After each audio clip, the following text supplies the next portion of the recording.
According to this ancient Vedic and Yogic philosophy, the human body is a microscopic reflection of the entire cosmos. Yat Pinde Tat Brahmande.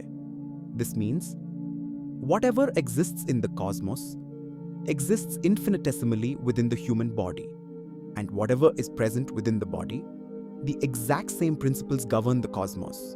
Therefore, just as names were given to the supreme deities governing the vast forces of the cosmos, the inner energies directing various life functions within our own bodies were also designated as deities. Ancient texts explicitly state that every single sensory organ and faculty within our body is governed by a specific presiding deity, an Adidevta, a specific deity for the eyes, another for the ears, one for the tongue, and one for the breath. In this manner, it is symbolically explained that a distinct cosmic intelligence governs every single organ and physiological function within us. For instance, the sun god, Surya, represents our sense of sight. Varuna, the water deity, governs the tongue and taste, while Vayu, the wind deity, represents the skin and the breath. This implies that these deities are not just personalized cosmic figures residing somewhere outside. They are the exact blueprints of the sensory and biological energies operating within our own bodies. However, even though all these senses perform their respective tasks, there must be a central hub that unifies them to create a coherent experience. The eye can see, the ear can hear, and the tongue can taste. But without the mind, none of those experiences would ever reach us.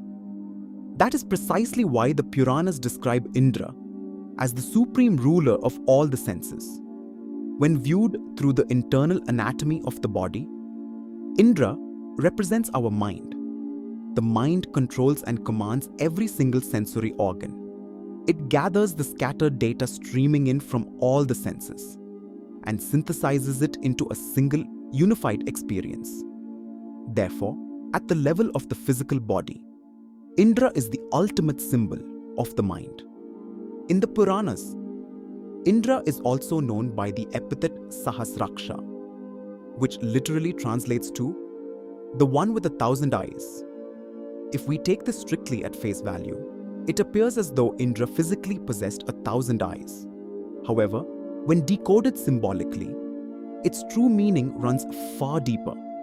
The very nature of the mind is that it can never remain static in one single place. One moment it is here, and the next it is somewhere else.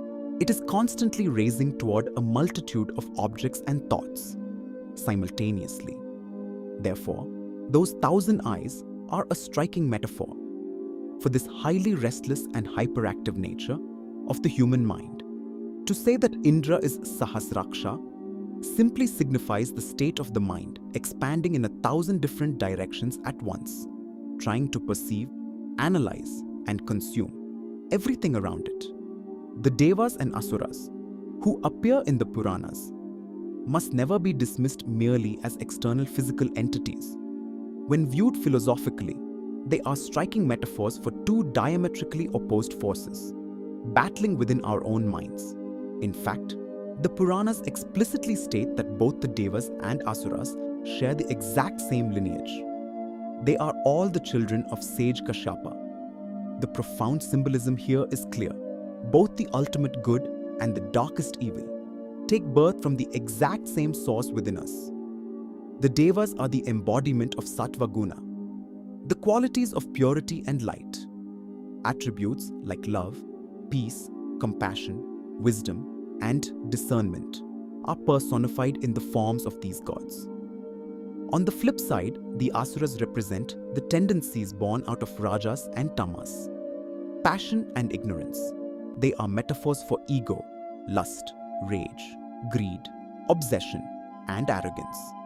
Therefore, the Asuras are not enemies hiding in some distant, external realm. They are the psychological blueprints of the ignorance and negative impulses, residing right inside us. These Devas and Asuras are locked in a perpetual, unending conflict within the very same human mind.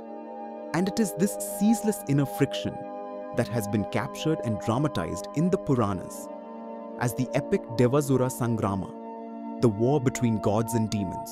The mind itself is the ultimate battlefield, and this inner landscape is exactly what the Mahabharata conceptualizes as the sacred ground of Kurukshetra.